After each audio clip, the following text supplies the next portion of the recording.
Well, good morning, good evening, good afternoon. Welcome to the Miqra podcast. This is season 2, episode 1, and we are so excited about this season. I'm very excited about it because Brother AJ said it has transformed. What'd you say? It's changed my life, man. This is what we're going to discuss. It's changed my life. Wow. So if you're new to the podcast, if you're new to this community, we do want to say welcome. Thank you so much for stopping by and listening or watching us on YouTube, whatever avenue you're listening or watching. We just want to say welcome. And if you missed the first season, hey, do yourself a favor, go back, watch or listen to the first season. It was fantastic, but we are so excited that you're here. And if you're a regular, hey, welcome back. I'm excited about this season. AJ, how are you doing? Doing good. Speaking of last season, it's funny to me that it seems to be, and I haven't talked with you about this, the most talked about episode is unleavened bread. Somebody texted me today about that episode. That's our number one episode. Numbers? Yeah. That's hilarious. Exactly. Yeah. Why do you think that is? I don't know. I've chosen not to think about it because there's a human tendency to, like, whatever is successful, we try to highlight that and do more of it. And I just kind of want to let it be. Be sincere. I had someone recently text me, and maybe you were preaching a sermon out somewhere, I don't know, but they said, AJ, y'all should talk about tabernacles in season 2 or get into tabernacles, that you are blowing their minds. Maybe you preach a sermon. I don't know where they saw this on YouTube or whatever. And I was like, well, if you heard Brother AJ preach a sermon on tabernacles, go view episode 8, because we talked about tabernacles in episode 8 of season 1. So that sermon probably came from this series. Yeah. So there's a lot of things that we've discussed that maybe you've heard and that's come out a little bit in his sermons or whatever. So go back, view season 1. It was an incredible season. And I just want to say thank you to all of our guests and people that were listening and family members and everyone that's encouraging us. Wow. I'm just kind of blown away by the feedback. And again, we're just going to keep going as much as God wants us to keep going. And as time allows, we're going to keep doing it. Yes, sir. But let's get into season 2, episode 1. AJ, what are we going to talk about today? We're going to talk about a word that a lot of Christians know and use, and that's the word righteous. Yeah. It's a pretty big deal biblically. It would appear to be a big deal in our modern culture, but I really want to dig in this season into, I've said it in the last season, and I've taught this, that the Bible wasn't written to us, but it was written for us. It was written to them. And so we really want to know what righteousness meant to them. Right. And that's what we're going to really dig into. And somebody on this probably has studied it out. They probably heard K-Shock speak it at Congress. And I really, really feel like it's a good time to dig into it. Yeah, she did an incredible job. Yes, she did. And I really, really feel like it's worthy of discussing here on this podcast. So let's dive into that. Let's do it. I'm excited. So I want to read, I'm not going to read all of it, but I want somebody to just be drawn to Matthew 25. It's a pretty familiar passage, and I'm not going to read all of it. Levi, you don't even have to pull it up. It's that famous passage where Jesus is talking about when the Son of Man comes in his glory and all the angels with him, then he will sit on his glorious throne. And then he talks about before him will be gathered all these nations, and he'll separate people. On one side will be the sheep, the other side will be the goats. And he talks about the difference between the sheep and the goats, right? And he says, "For I was hungry and you gave me food. I was thirsty, you gave me drink. I was a stranger and you welcomed me. I was naked and you clothed me. I was sick and you visited me. I was in prison and you came to me." He's talking to the sheep here. He said, in all these social situations, you were there. Right. And then he does this in verse 37. "Then the righteous, which are the sheep, will answer him, saying, Lord, when did we see you hungry and feed you, or thirsty and give you drink? And when did we see you a stranger and welcome you, or naked and clothe you? When did we see you sick or in prison and visit you?" The king will answer them, "Truly I say to you, as you did it to one of the least of these, my brothers, you did it to me." So Jesus calls these individuals who have done all of these things that he just listed. I was hungry and you fed me, naked and you clothed me, so on and so forth. He calls them righteous.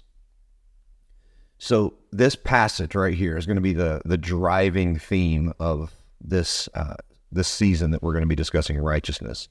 We'll bounce back to it multiple times because we need to get Jesus's definition of what righteousness is. Right. Now, obviously, we can't see anybody because this is a podcast, but show of hands to everybody who has used the word righteous and has tried to teach it easily. I did it as a student pastor. I'll never forget. It was like 2 years in to our student pastor endeavors. And I creatively taught that righteousness is just doing what is right. Yeah. Well, that leaves a lot to interpretation, especially in our modern culture right now in the beginning of 2024. That's not a good heading. Just doing what is right is what makes you righteous. Well, the Bible tells us, they will call evil good and good evil. So the world's going to have their own variation. And this is really important because we're going into a culture that has a lot of ideas of what is right. Yeah. And it's very deceptive because it sure looks right. It's got the semblance of right, but it's not fully right. So we need to get into Jesus's paradigm of what is right, what is righteous. So obviously I'm pretty passionate about words. Words have a meaning.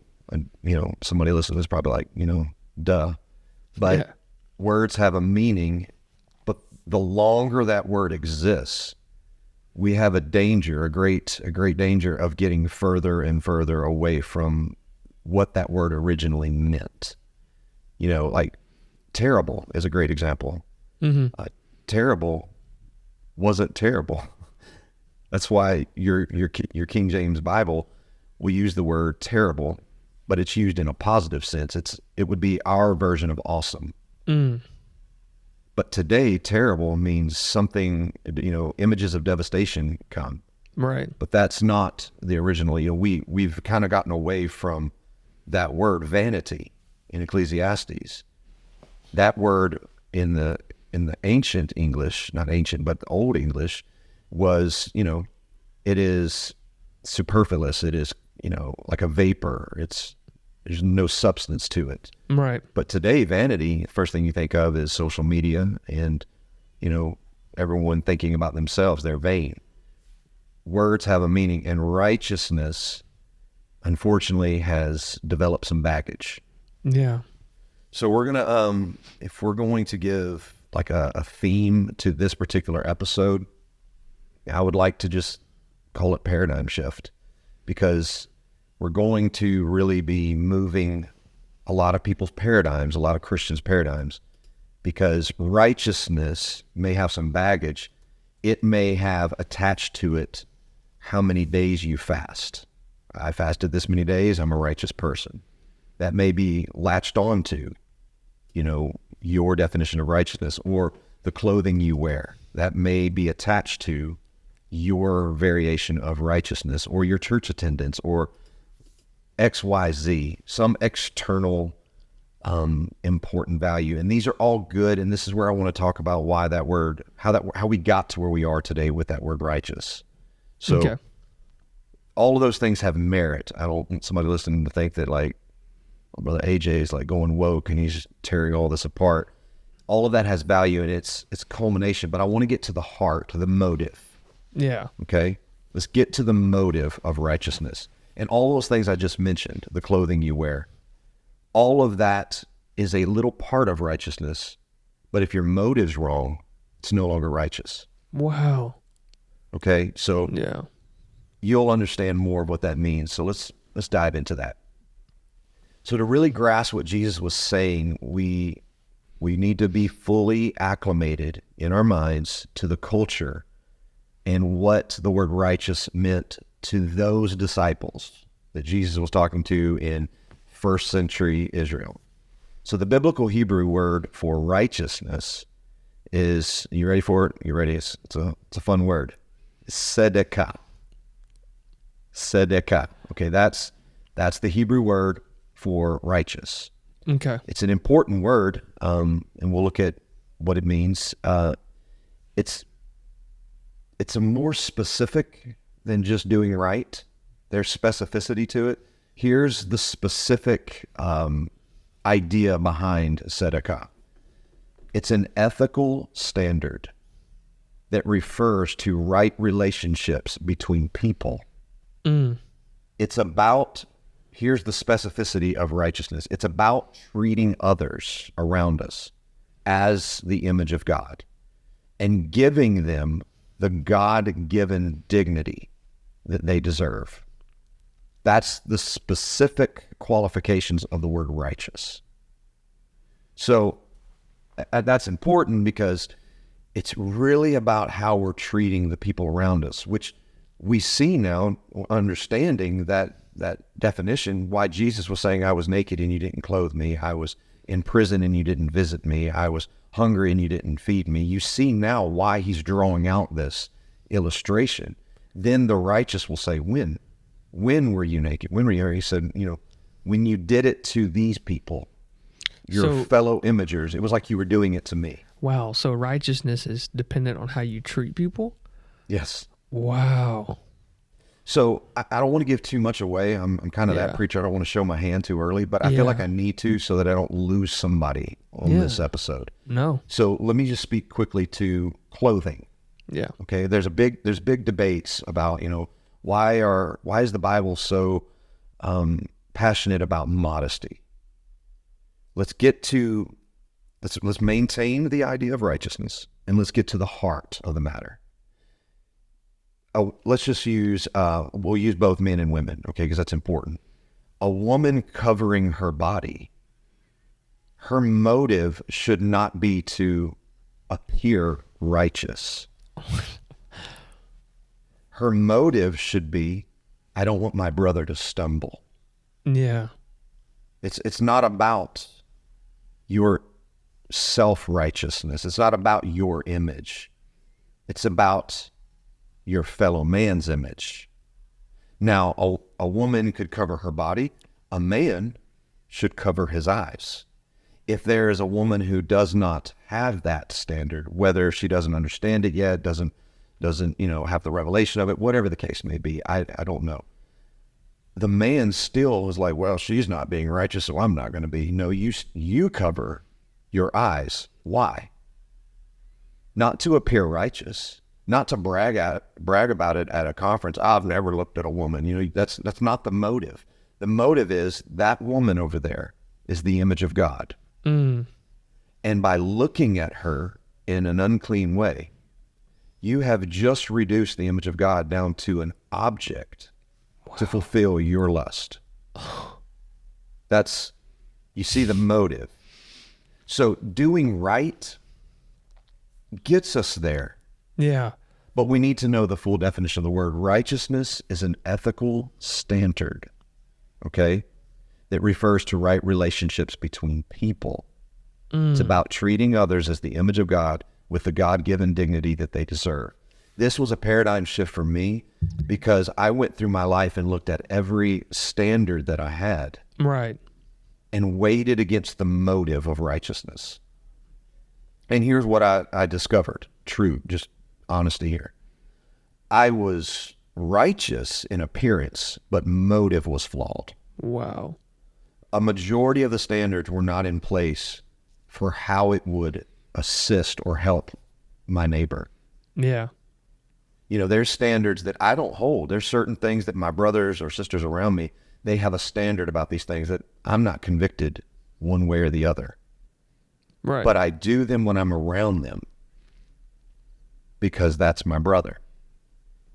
That's my sister. I will maintain that standard when I'm around that person. And someone will be like, well, that's not being true to yourself. That's the culture you're listening to. That is what is right in the culture. But we're trying to be kingdom culture. Yeah. You're not being authentic. I'm not trying to be authentic. I'm trying to be righteous. Right. Okay. So that's the definition, the specific definition. Tzedakah was the biblical standard of right relationships between all people. But the question is, this is the question that we all have as a generation, how does one become righteous? So we're going to look at another Hebrew word. Righteousness came through, you ready for this word? It's mishpat. That's the word justice. So you'll see a lot of times in the Bible, those two words together, righteousness and justice, or justice and righteousness. There's a reason why. So again, righteousness is the ethical standard between two individuals. Mishpat, or justice, is the actions one would take to create the standard of tzedakah. And I know that seems a little confusing, but we're going to really break down what that means, okay? Mishpat, or justice, can refer to retributive justice, like retribution. You hit me, I hit you back. An eye for an eye, a tooth for a tooth. But here's the thing. Mishpat can also in the Bible refer to restorative justice. You did this to me, well, I'm going to retaliate in opposition of what you just did. You hit me, I'm going to turn the other cheek. In fact, of the 400 plus times that justice is mentioned in the Bible, 90% of those times, it's actually restorative, not retributive. 90% of the times you see justice in your Bible, it's not talking about retribution. That's only about 10% of the time. Wow. Justice, 90% of the time of the 400 plus, is talking about restoration. So, meaning people went a step further. People were being righteous in the Bible.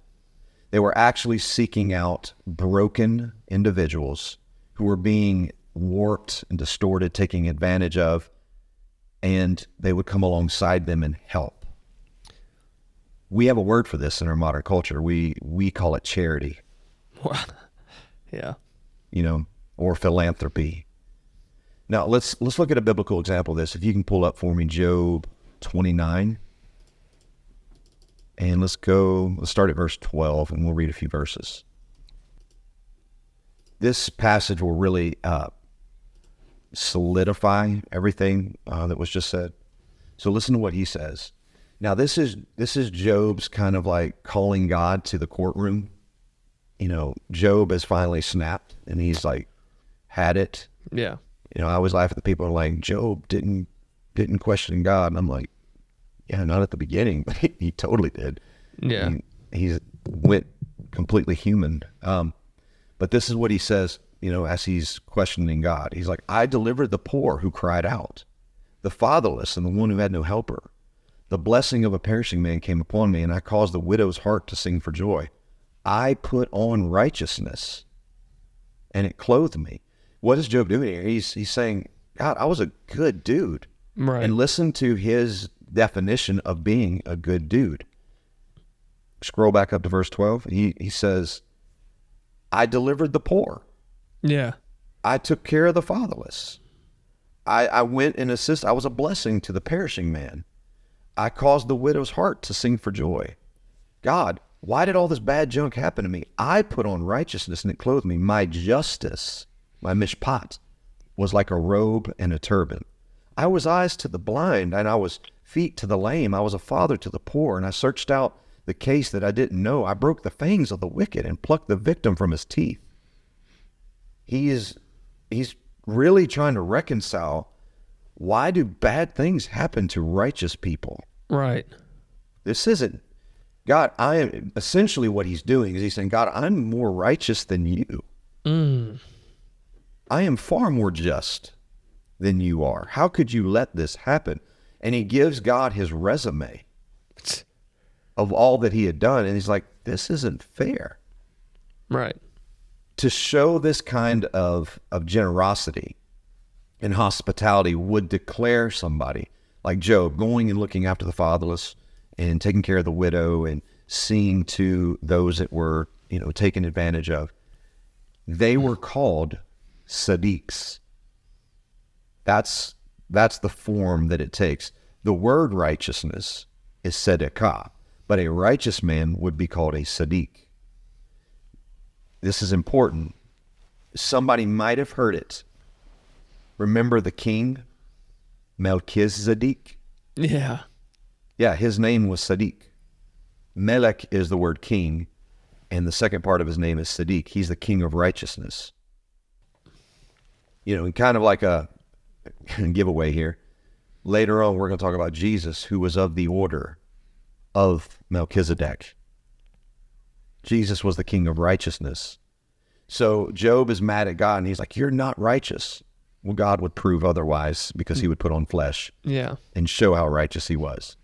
So we're starting to see how we're nailing this idea down, that it's to look after somebody. Job was here as Sadiq. He was reminiscing of how he advocated for those vulnerable individuals and willingly got involved in their lives. He didn't just see them and be like, you know, I see that. That's terrible. I hate you're going through that. He actually got involved with their lives. Right. And by getting involved in their lives, he makes this illustration of, by doing so, I was clothed with righteousness, and on my head was justice. We'll look at some more Old Testament or First Testament examples in the next episode, but I want to go back to Matthew. If you can put up Matthew chapter 22, same version, we'll read from that, and we'll look at verse 34 through 40. This question came up with Jesus' followers and those that heard Jesus teach. Jesus is really trying to shift the paradigm, because righteousness, the idea of that started getting lost. The Pharisees really got the brunt of these sermons because they were turning righteousness into filthy rags. So these Pharisees come to Jesus, and they've got a question in Matthew 22.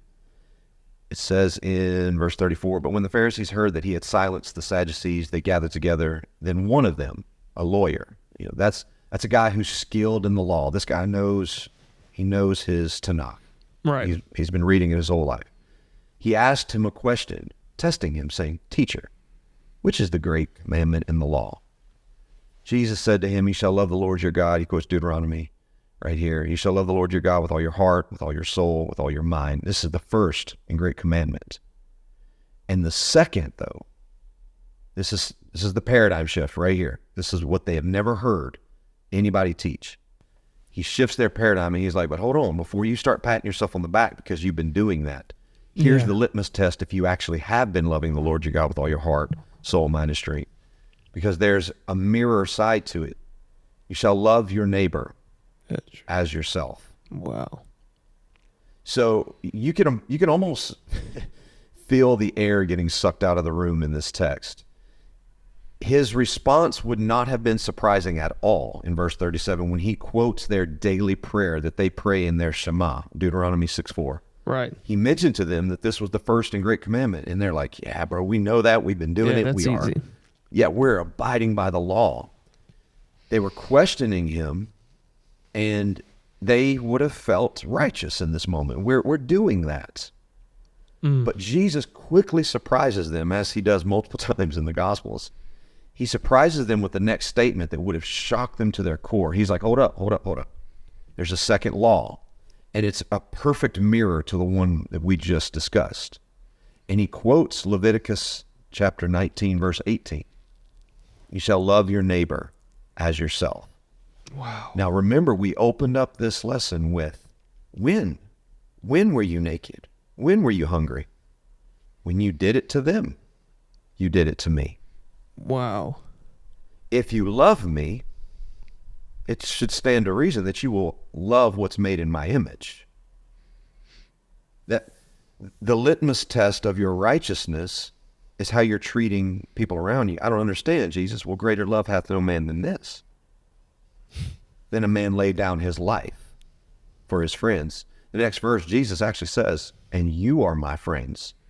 Well, Jesus didn't just preach a pretty sermon. He actually went and lived that sermon and died on their behalf. Right. Which is why John said, my little children, I write these things to you so that you may not sin. But if anyone does sin, you have an advocate with the Father, Jesus Christ, the righteous. He was the most righteous because he did for us what we could not afford. Right. So Jesus is shifting their paradigm. Right here, their previous paradigm that they were adhering to of loving the Lord with all their heart, soul, mind, and strength would have been challenged. It would have been addressed. It would have just collision of two worldviews. It's time to shift, guys. The God that they so desperately say they loved would ask them to also love what was made in that very God's image, their fellow man. Wow. To further challenge their paradigm to shift, Jesus tells them in verse 40 that upon these two commandments hang all the law and the prophets. What the text is saying is upon these two things that I just told you, Deuteronomy 6:4 and Leviticus 19:18, is the entire point of the law and the prophets. The heartbeat of the law was to cultivate a love for God, and the second was to protect his image, mankind. So pause. Now you understand 10 commandments. Go look at them. 5 of them deal with the relationship between God and man. The other 5 deal with the relationship between man and man. Yep. It's in perfect symmetry. Wow. Their whole worldview was changing because at this point, in fact, our last episode, we had this discussion. Somebody asked a great question of, during the time when the mercy seat was taken, what did the priest do? Right. They were just fulfilling the custom. They were just going in there and sprinkling blood on a rock, just doing it out of repetition, but didn't know the motive, the reason, or the substance of why they were doing it. So this is why I made that statement that it changed my life, because here I am just going through the custom, being raised in the church my whole life, brought up in a pastor's home, and I'm doing all these things, and I believe they were good. Right. I believe that they were in, God knew my heart. I was doing it out of ignorance. I was just doing it out of obedience, and there's something to be said about just doing something out of obedience. Right. And in that process, though, doing something out of sincere obedience, God comes and gives us another revelation of his Bible that takes it even deeper. And I realized in that moment, I want to be balanced. I want somebody to listen to this, be like, oh my God, I've been doing it wrong my whole life. You've been faithful. Right. You've been consistent. And I want this to be edifying. But for me, I took a step back and I was like, man, I have not been maintaining these things for anybody else but me. So I started going through my life, and I took on more standards, honestly, because I realized, man, the words that I say, the way I say them could be pretty cutting. How did that make my neighbor feel? And there's times for that, and you have to discern it. The Bible is good for rebuke. But me just being a smart aleck, because that person's getting on my nerves, was I righteous in that moment? No, yeah. It's crazy as you're talking. It's just like most of our Christian walk, and I say us, I'm just saying generality, we focus so much on our relationship with God, us and God, us and God, us and God. We can, and let me just put it in my perspective. I can lose sight of the second commandment of that. Love my neighbor as I love myself. Wow, this is a revelation for me. So thank you, AJ. This is great. It's easy, and here's why, because Deuteronomy 6:4 is the relationship with the righteous God. Yeah. The just God, the glorified, perfect God. But over here, those made in his image are still being sanctified, let alone they're not glorified. So they are prone to hurting us. They are prone to disappointing us, letting us down. And so what we lean towards, and here's the paradigm shift. We have to know what the word justice means. In our culture, justice means retribution. We always say justice will be served. Right. They're going to get what's coming to them. That is true in the Bible, but only 10% of the time. I can't throw away the 10 because of the 90. It's still true. But the 90% of the time is restorative, which now helps us understand Jesus' Sermon on the Mount. If someone hits you on the cheek, turn it off from the other one. Wow. And we would say that's not just. No. Or here's what we would say. Now that we know what justice means, we'll say that's not fair. God would say, I know it's not. but it's Right. just. Wow. Leading up to Jesus' Sermon on the Mount, they have a theology of killing an innocent lamb. That's not fair. There's nothing fair about that. The lamb did nothing wrong. Right. And God would say, no, it's not fair. That's the point. It's just. Jesus did nothing wrong. And we could say that wasn't fair. And he would say, no, but it's just. What I'm doing is turning the other cheek for restoration's sake. Wow. The 10% will come when he sits on the judgment seat. But right now, he's in that 90%. So don't keep a hand on both sides of what justice is.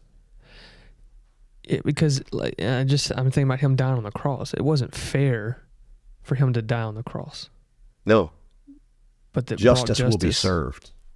It was restorative. It was restoring us. Wow. Yeah.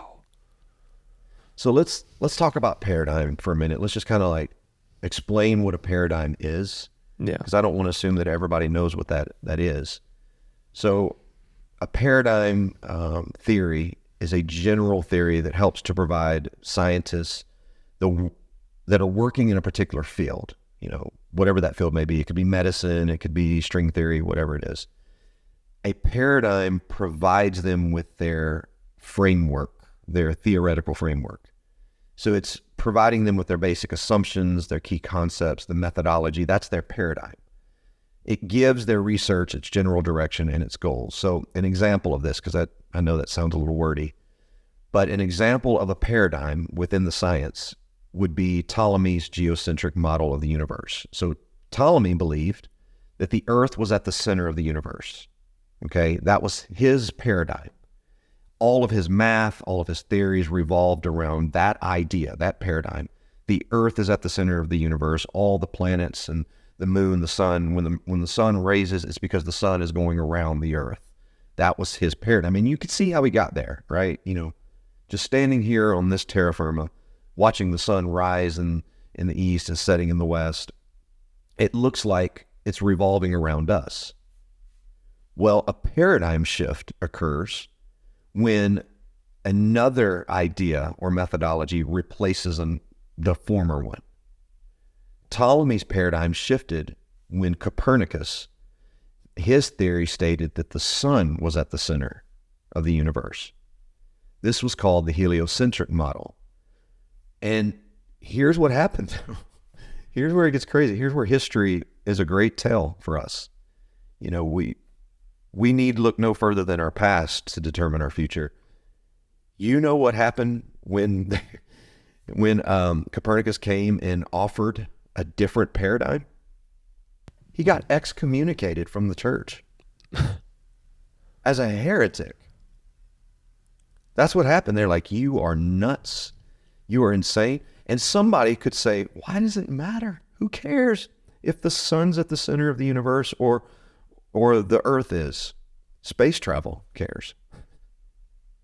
Right. You cannot leave this planet if your paradigm adheres to the earth is at the center. Right. Your math will never get you off this planet. Space exploration cares a great deal about that paradigm shifting.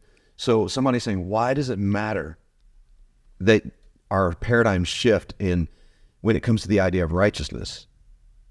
Leaving this earth. Right. Going up in a rapture is why it matters. Because the way we treat others is how we feel about God. Wow. Because don't forget, that was a heaven or hell message that Jesus preached in the opening text of Matthew 25. To the goats I put over here. And to the sheep I put over here. And the sheep were called righteous, and the goats were called wicked. And guess the destiny of the wicked. He tells them, he says, you will be cast out into outer darkness where there's weeping and gnashing of teeth. Leaving this planet cares. Right. That the paradigm shift. The stark difference between the sheep and the goats was the sheep. You came to me when I was hungry. You came to me when I was naked. You came to me when I was in prison. To the goats, you didn't do any of these things. When did we see you? Jesus, we loved you. We served you. We worshiped you. We had Deuteronomy 6:4. He's like, yes, but you didn't have Leviticus 19:18. Wow. Yeah, your relationship with God was spot on, but you didn't treat people the way that I treated people. Their question was, we never did that to you. We would never do such a thing to you. Yeah. When you did it to them, it was like you did it to me. Wow. Leaving this earth cares about that paradigm shifting. It does. So, as modern Westerners, when we think of justice, as I said, we think of fairness. Those two words are synonymous in our Western culture. We say things like, is this fair? Right. Justice is a positive word, especially when we claim to have justice on our side. Truth is, however, that justice is a very confused word in our Western society. We all want justice. You know, that's the thing. That's the cry of the hour. That's the whole woke movement. We want justice, but nobody seems to agree on what constitutes justice. This is why there's an internal war going on in America right now. It's because no group can agree on what justice actually is. How you define what is just and unjust is unfortunately, it's not inherently obvious to us. It comes through a set of religious dogmas or world values that says this is right or this is wrong. Right. There's a great book if somebody wants to go and read it. Author Michael Sandel. He's a Harvard law professor, and he's the author of a book called Justice, What's the Right Thing to Do? He says that the modern Western world lives in a very confused state because we all cry for liberty and justice. Yet we have subcultures that have a set of different core values that define differently what the just thing is. So he does a really good job. He boils it down to 3 categories. The first category is the maximizing welfare view. These people are comprised of a group and subculture of individuals with political parties attached that believe that the most important thing is what will bring the greatest amount of good and reduce the greatest amount of harm for the greatest number of people. To them, the maximizing welfare view, to them, the just thing is to determine what the greatest good is. But they don't define what harm is. So this view is often attached to what we call socialism. A second group, the respecting freedom view. This is about individual liberties. Justice, in their view, focuses on what is the greatest amount of respect for the individual freedoms to live how they want to live. This view is deeply rooted in American history and culture. Think of the phrase, "Don't tread on me." This is often connected to libertarianism. There's a third group, he says. These 3 groups, okay, you've got the maximizing welfare view. They say that this is the just thing. What will give the most amount of good to the most amount of people and reduce the most amount of harm? Second one is respecting freedom view. Don't tread on me. What's going to give the most amount of freedom to individuals? The third is promoting virtue view. This is where we've gotten a lot of our, we'll get into that.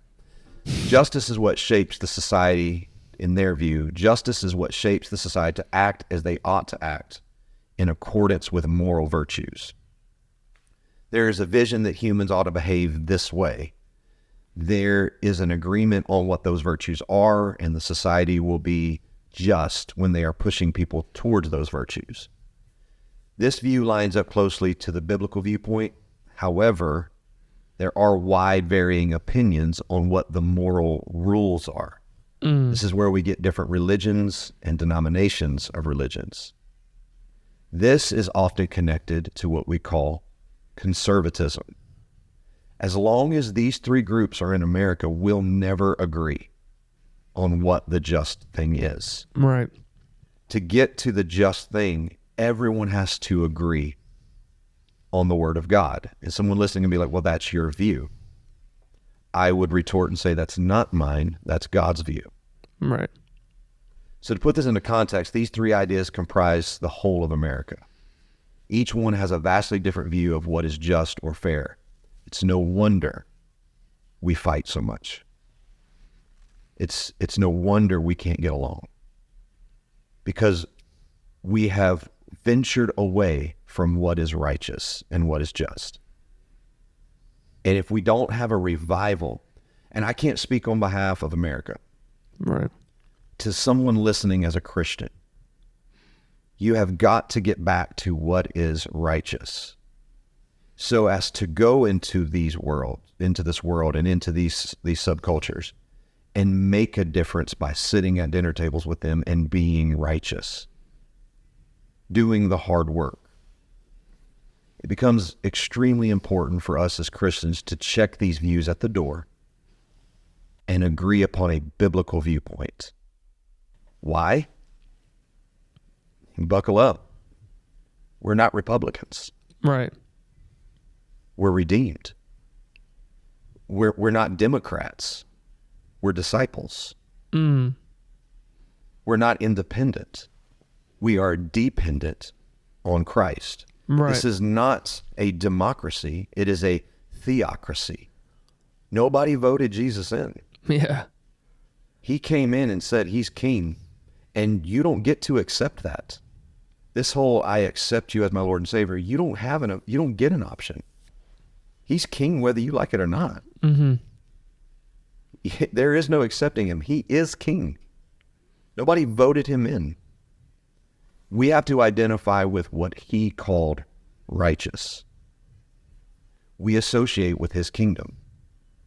These three viewpoints have become even more compounded and convoluted with the introduction to social media, where we hear thousands of differing points on what justice is from their individual perspective. Here's what is justice, and you got what we call the woke movement. They're saying what is just. Well, when you highlight one side of justice, you demean another side. Right. Justice is the image of God and maintaining their God-given dignity. But you don't get to focus on one little aspect of that and ignore a whole other aspect, because it's humanity. That's what we're focusing on. And it's getting tricky, bro. Yeah. The reason why this is so important is I was sent a video clip. Evidently, there was a commercial during the Super Bowl of Jesus washing feet. Right. And it was the most, if somebody watched it, it looks really good. It looks like the social justice hero, Jesus. And it's roped with truth, but it's still a lie. Mm. So the world is starting to use Jesus as the Katniss Everdeen, the face of the rebellion for the woke movement. They're using Jesus now for this. This is where I'm deeply concerned that if we don't understand the doctrines, the world is using Jesus right now. They brought, I don't know what the guy's name is, the lead character for The Chosen, but the guy who plays Jesus. Right. They brought him on multiple interviews, and people on one side of the aisle are talking about, the social hero Jesus and how he washed feet and how he stood in front of stones for. They quote this. I listened to one interview and they're like, Jesus was for the vulnerable, and he stood in front of stones for the woman caught in the act of adultery, and Jesus was a social hero, social justice hero, and all this stuff. And they're really trying to prove their political view with Jesus as the forerunner. And I'm listening to that. I'm like, yes, that is all so true. That is all true. But you're only quoting half the scripture, which is what the devil did, by the way, in the wilderness. He never quoted all of the scripture, just pieces of it. He also turned and looked at the woman caught in the act of adultery and said, go and sin no more. Right. So we've got to know that Jesus is righteous. He is just. Jesus is the 90% restorative. He showed us that on the cross. But he will be retributive. He will bring retribution as well. He's not forcing that. I tell this to people all the time. The good harmony of Jesus is when God comes to Noah and tells him, judgment's coming. I'm going to wipe this world out. He said that one time and spent the whole chapter talking about the boat. Yeah. 10% versus 90. Yeah. They're both true, but you see the heart through the 90. That's but right. You see that God is still retributive. So this commercial of Jesus washing feet and washing, people who are very confused. He's washing the homosexuals' feet. Yes. But he still looks at them and says, go and sin no more. So I want to counterbalance this so that someone listening to this doesn't think, okay, Miqra is just trying to push a woke agenda. No. You have to take all of the man Jesus. Right. You can't just leave part of it out. Can't leave part of it out. For us, we need to go and wash feet. Yeah. I said this on another podcast, and I think it will fit here. Man and woman were both made in the image of God. Right. Well, taken out of Adam was woman, and all of the attributes of God that were all inside of Adam, part of those went to Eve, the nurturing side, the gracious side, the loving side, all of that. What stayed in Adam was the provisional side, the warring side, his body that could carry a load and which is built different frame-wise than a woman. All of that stayed in Adam. Right. Well, God tells him, I want you to come together and become one flesh. All of that nurturing, all of that grace, all of that love, and all of this just gritty and strong and built different provisional side come together into one being. Well, if you could look at that, I believe that man would be the image of doctrine. Doctrine is heavy. It's what we build everything upon. It's foundational. It provides us with revelation. It is strong. But then woman can be the embodiment of grace. Right. You have to have spirit and truth. You've got to have that mercy and truth. They've got to come together and become one flesh. You can't let go of one for the other. So to be righteous is to put a hand on all of it. Right. Jesus was all of it. The mercy from what I can find biblically always came first. It was always the first thing. That righteous foot washing always came first. That loving, beautiful Savior always came first. Where are your accusers? Standing in front of the stones. Mercy came first because the woman is the more attractive of the two. That nurturing side, that loving, merciful side, that righteous side, who did well for that woman, came first. But then doctrine, truth came out and said, you cannot stay living this way. Mercy and truth, both together. To be truly Christ-like, we have to take the God side and the human side. Mercy has to come first through righteousness, and then truth has to follow at its appointed time. Right.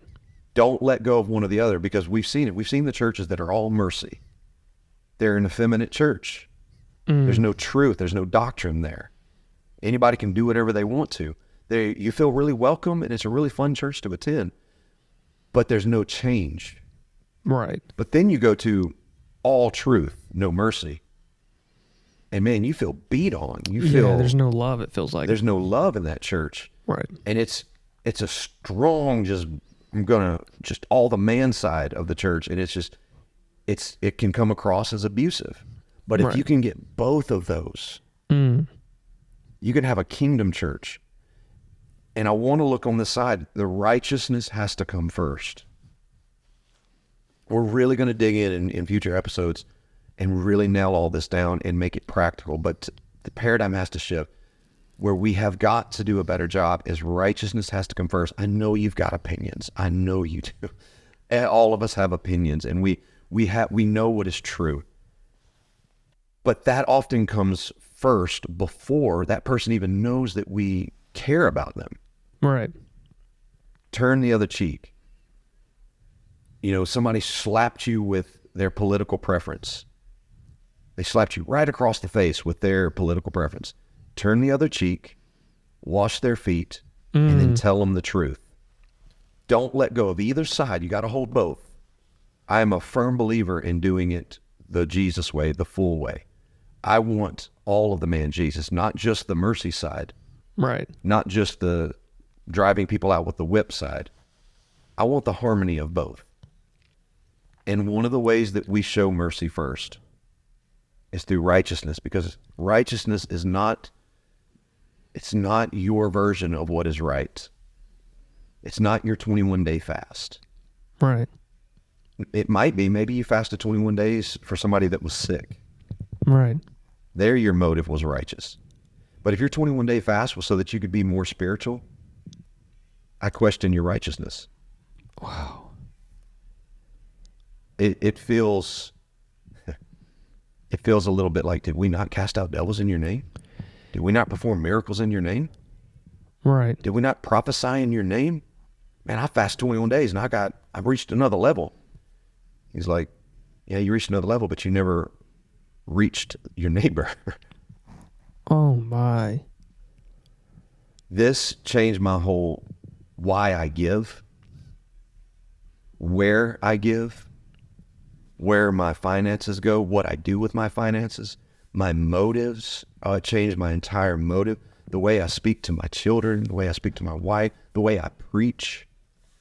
Every element of this vessel was transformed through this revelation.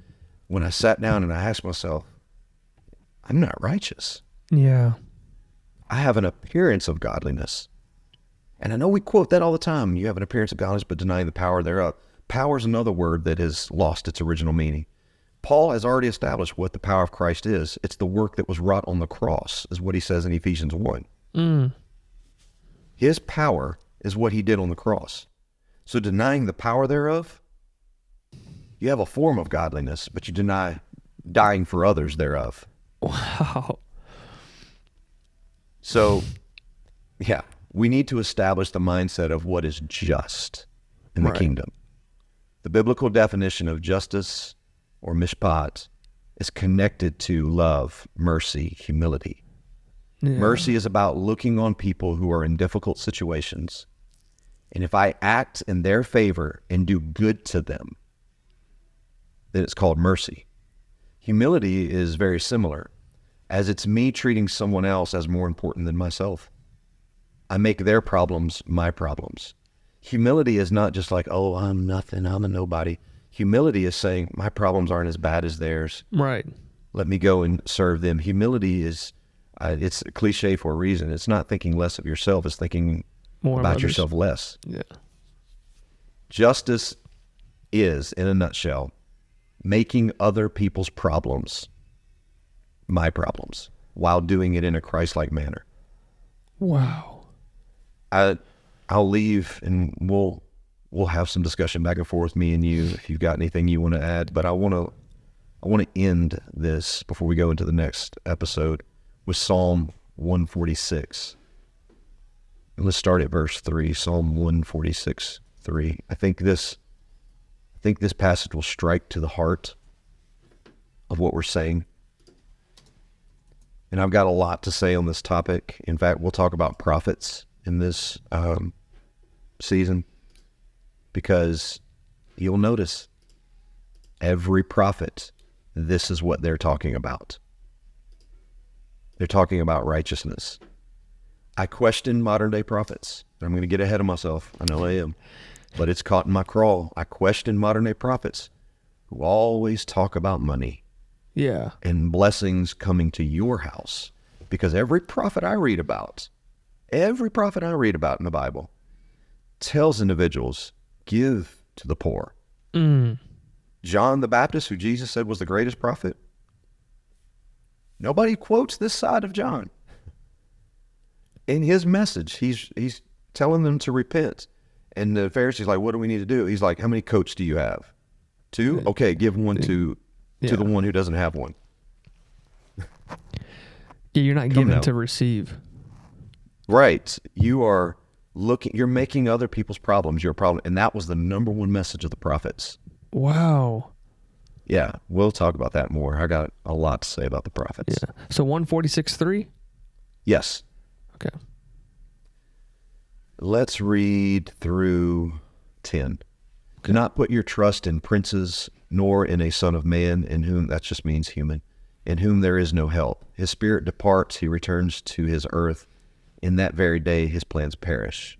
Happy is he who has the God of Jacob for his help, whose hope is in the Lord his God, who made heaven and earth, the sea, and all that is in them, who keeps truth forever, who executes justice for the oppressed, who gives food to the hungry. The Lord gives freedom to the prisoners. The Lord opens the eyes of the blind. The Lord raises those who are bowed down. The Lord loves the righteous. The Lord watches over the strangers. He relieves the fatherless and widow. But the way, listen to the contrast, but the way of the wicked in this context is everybody who does opposite of what you just read. He turns upside down. The Lord shall reign forever, your God, O Zion, to all generations. Praise the Lord. Come now. So we're really we'll dig into this more. Wow. There's this righteousness thing is really looking around you at your neighbor. It's, to sum this up quickly for someone at 56 minutes and 41 seconds, is driving down the road and you see a homeless guy there. And you pull over and you give him some water. You give him $10. And someone listening to this is like, I don't know, he might go buy drugs with that $10. He might. Absolutely, he might. He's a sinner. What do you expect a sinner to do? Yeah. Sinners sin, It's not what he's going to do with it. It's what you're going to do with it. What are you going to do with that $10? He'll have to do what he'll have to do. Well, I don't want to. What if he goes and buys a bullet and kills somebody? That you don't get to choose. Paul said it this way. You had no clue. You might have been entertaining an angel unaware that God sent to test the world to see if they were righteous. How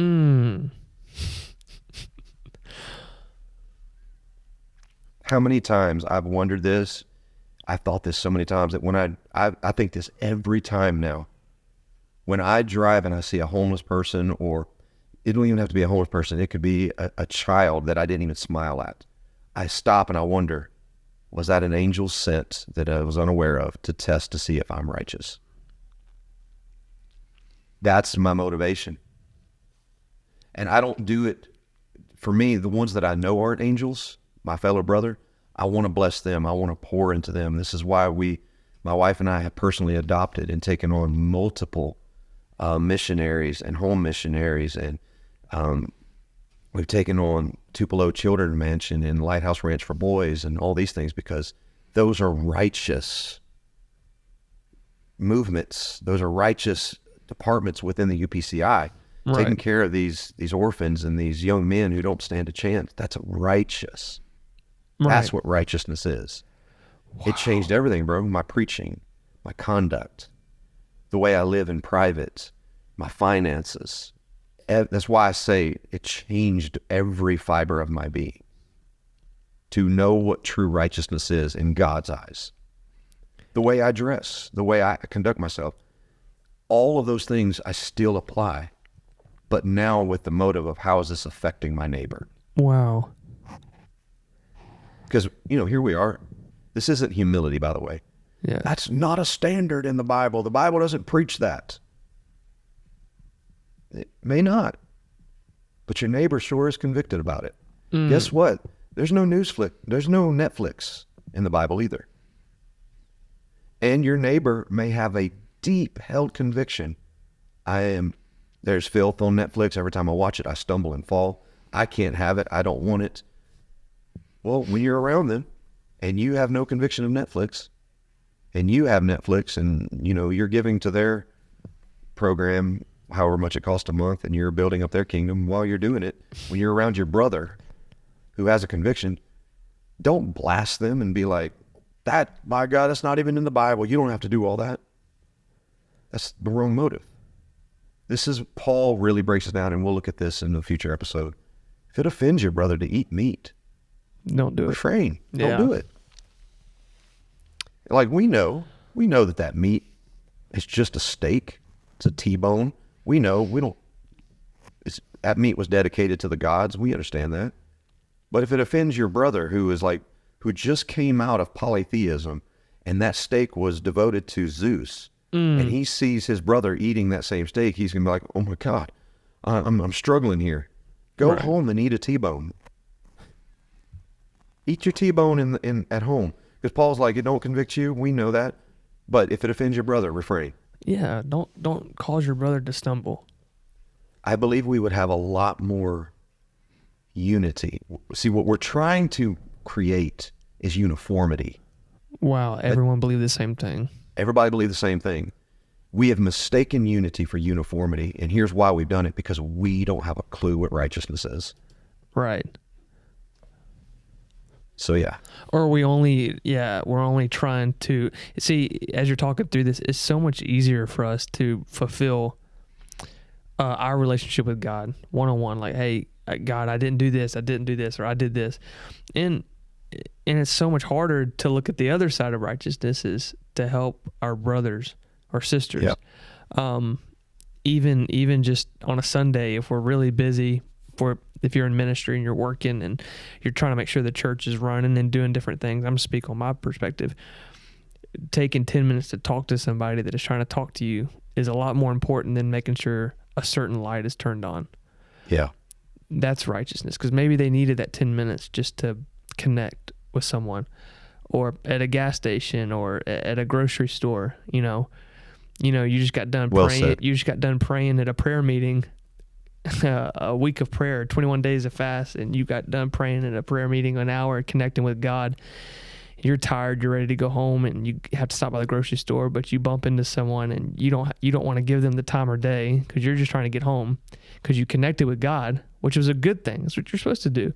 Yeah. But what if you are being tested on the second part of righteousness? What if you were supposed to talk to them and ask, how was their days, for there to be an open door for them to say, you know what, my day wasn't very good, and you could have had an opportunity to pray with them. This is very good. This is a revelation to me. You always hear, make sure you're taking care of your brothers and sisters, love your neighbors as much as you love yourself. But this is powerful, AJ. This is awesome. Yeah, making sure that we are loving people in our city, in our community, giving them time, praying for them, making sure they're not stumbling. And man, we can get the God relationship, we can get most of the time pretty correctly, but loving each other, especially in today's culture where everything is devices and everyone has their own truths, and they studied it out and this is what they believe, this is their opinion. And then obviously, if you're like me, you might get mad at their opinion. If we're looking at justice the way that you're talking about it, hey, turn the other cheek, bend down, wash their feet. It brings a whole new meaning too, while all the disciples are arguing at the Last Supper, and Jesus just goes and grabs a basin and he starts washing their feet while they're arguing. Even for Judas. Yeah, even for Judas, the one that he already knew was going to betray him. And he still turned the other cheek and said, you know what, come over here, let me wash your feet. Wow. Judas got the full weight of justice, the 90% restorative and the 10% retributive, because he said, whatever you're going to do, just go do it. He got both. Wow. He had the hands of Jesus on his feet, and he chose the handing over to his own design. Wow.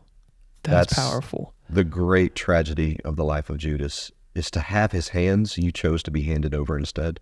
You had your hands washing your feet. Yep. And you chose to hand him over. I've got theories about Judas. Oh, well, we would love to hear it. We would love to hear your theories. But let's give a teaser for the next episode to get people to come back to hear some theories. All right, let's go. Let's look at a little preview. Yeah, the next episode 2. we're gonna take a journey back to the Old Testament. We're gonna see where this idea first originated. I love and why it was such a big deal. I love it. I can't wait. Yep. Yeah. Because even talking through this, like they, in their culture, I'm sure that's all they were taught was to love God, to love God, to love God, to love God, to love God. And so that, like you said at the very beginning of this episode, is they got that down. But then Jesus comes and says, wait a minute, there's a part 2 to this. Yeah. Love your neighbor. And so in the next episode, preview. The reason why God told them not to trim the corners of their crops was for the widows, the immigrants, the orphans, and the poor. What he was telling them was, he said, guys, I've given you a whole crop. You can give from the excess to those people who are broken. And then he says, for these things shall be justice and righteousness unto you. Yeah. Wow. Well, thank you, AJ, for this amazing episode. I can't wait for the next one. If you are new around here, or if you're listening for the first time, or if you're a continuous guest, if you would, please like, subscribe, and share these episodes as we continue to build the Miqra podcast. AJ, do you, and also comment, put something in the comment. What was your favorite part of this episode? Maybe you learned something. Maybe tell us a story or testimony, how maybe you lived this out this past week, how maybe you kind of loved your neighbor in a different way or helped your neighbor in a different way. Let us know. I'd love to hear some testimonies through this episode. But AJ, why don't you sign us out here? Go read your Bibles. It's a good book. It is a great book. We'll see you in the next one.